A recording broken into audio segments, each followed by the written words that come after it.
اعوذ باللہ من الشیطان الرجیم بسم اللہ الرحمن الرحیم اللہم انی اعوذ بک ان یتخبطنی الشیطان عند الموت اللہم اعنی علی غمرات و سکرات الموت۔ صدق اللہ العظیم۔ ہر شخص کی جتنی عمر مقرر ہے نہ اس سے کچھ گھٹے گی نہ بڑھے گی۔ جب وہ عمر پوری ہو جاتی ہے تو ملک الموت یعنی حضرت عزرائیل علیہ السلام قبض روح کے لیے آتے ہیں اور اس کی جان نکال لیتے ہیں۔ اسی کا نام موت ہے۔ جہاں تک نگاہ کام کرتی ہے مرنے والے کو اپنے دائیں بائیں فرشتے ہی فرشتے دکھائی دیتے ہیں۔ مسلمان کے آس پاس رحمت کے فرشتے نظر آتے ہیں اور کافر کے ارد گرد عذاب کے فرشتے ہوتے ہیں۔ مسلمان آدمی کی روح فرشتے عزت کے ساتھ لے جاتے ہیں اور کافر کی روح کو ذلت اور حقارت سے لے جاتے ہیں۔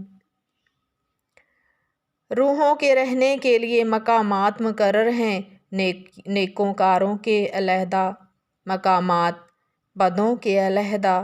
کسی مسلمان کی روح قبر پر رہتی ہے، کسی کی چاہے زمزم شریف میں، کسی کی آسمان و زمین کے درمیان، کسی کی پہلے دوسرے ساتویں آسمان تک، کسی کی آسمانوں سے بھی بلند۔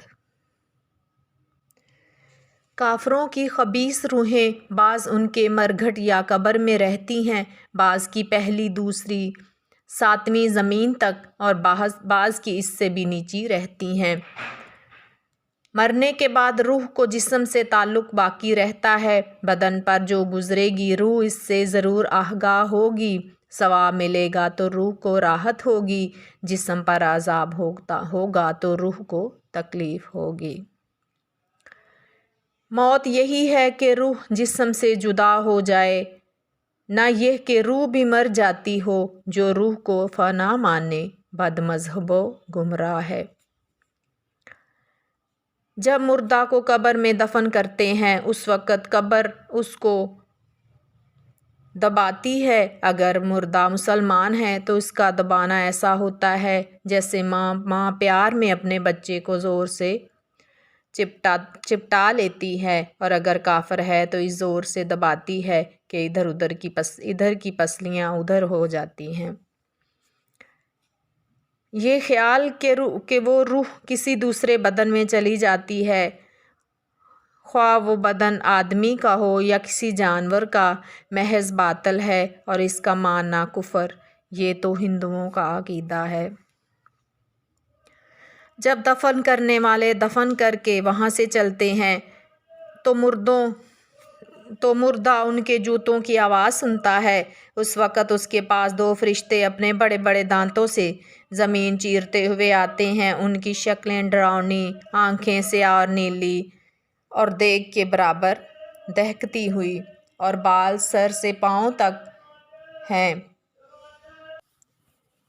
ان میں سے ایک کو منکر اور دوسرے کو نکیر کہتے ہیں۔ یہ دونوں مردے کو جھڑک کر اٹھاتے اور نہایت سختی سے اس سے سوال کرتے ہیں۔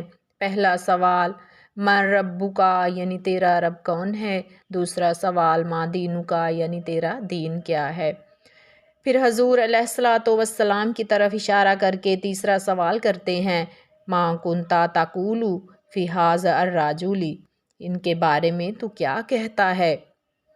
مسلمان اس کا جواب، اگر وہ مسلمان ہے تو وہ اس کا جواب یہ دے گا کہ اللہ ربی، اللہ میرا رب ہے۔ دوسرے کا جواب دے گا دینی الاسلام، کہ اسلام میرا دین ہے، اور تیسرے کا جواب دے گا ہوا رسول اللہ صلی اللہ علیہ وآلہ وسلم، وہ تو رسول اللہ صلی اللہ علیہ وآلہ وسلم ہیں۔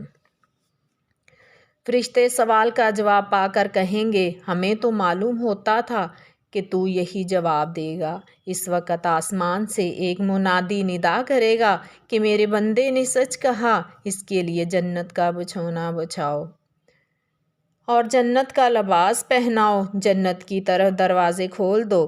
چنانچہ تا حد نظر جہاں تک نگاہ پھیلتی ہے وہاں تک اس کی قبر کشادہ کر دی جاتی ہے۔ جنت کے دروازے کھول دیے جاتے ہیں جس سے جنت کی ہوا اور خوشبو آتی رہتی ہے، اور فرشتے اس سے کہتے ہیں اب تو آرام کر۔ مسلمان کے نیک اعمال اچھی اور پاکیزہ شکل پر ہو کر اسے انس پہنچاتے رہیں گے۔ مردہ اگر کافر یا منافق ہے تو وہ ہر سوال میں کہے گا افسوس، مجھے تو کچھ معلوم نہیں، میں لوگوں کو کہتے سنتا تھا، خود بھی کہتا تھا۔ اس وقت ایک پکارنے والا آسمان سے پکارے گا کہ یہ جھوٹا ہے، اس کے لیے آگ کا بچھونا بچھا دو، آگ کا لباس پہناؤ اور دوزخ کی طرف دروازہ کھول دو، اس کی گرمی اور لپیٹ اس کو پہنچے گی، پھر اس پر عذاب کے 2 فرشتے مقرر ہوں گے جو لوہے کے گرز سے اسے مارتے رہیں گے، اور سانپ اور بچھو اس کے برے اعمال کتا یا بھیڑیا یا کسی اور شکل میں بن کر اسے ایذا و تکلیف و عذاب پہنچاتے رہیں گے۔ ہاں، بعض گناہ گاروں پر ان کی نافرمانی کے لائق قبر میں بھی عذاب ہوگا، پھر اس کے پیران اعظام یا مذہب کے امام یا اولیاء کرام کی شفاعت سے یا محض رحمت خداوندی سے جب خدا چاہے گا نجات پائیں گے۔ مردہ دفن کیا جائے یا نہ کیا جائے یا اسے کوئی جانور کھا جائے، ہر حال میں اس سے سوالات ہوں گے اور وہیں اسے ثواب یا عذاب پہنچے گا۔ ہاں، زندوں کے نیک اعمال سے مردوں کو ثواب ملتا اور فائدہ پہنچتا ہے۔ قرآن مجید یا درود شریف یا کلمہ طیبہ پڑھ کر یا کوئی صدقہ خیرات کر کے اس کا ثواب مردوں کو بخشنا چاہیے، اسے ایصال ثواب کہتے ہیں۔ حدیث شریف سے اس کا جائز ہونا ثابت ہے۔ ہمارے پیارے نبی حضرت محمد مصطفیٰ صلی اللہ علیہ وآلہ وسلم نے ارشاد فرمایا، جو شخص اس حالت میں مرے کہ اللہ کے ایک ہونے اور میرے رسول اللہ صلی اللہ علیہ وآلہ وسلم ہونے کی گواہی دیتا ہو اور یہ گواہی سچے دل سے ہو تو اللہ اس کی مغفرت ضرور فرما دے گا۔ وما علینا الا البلاغ۔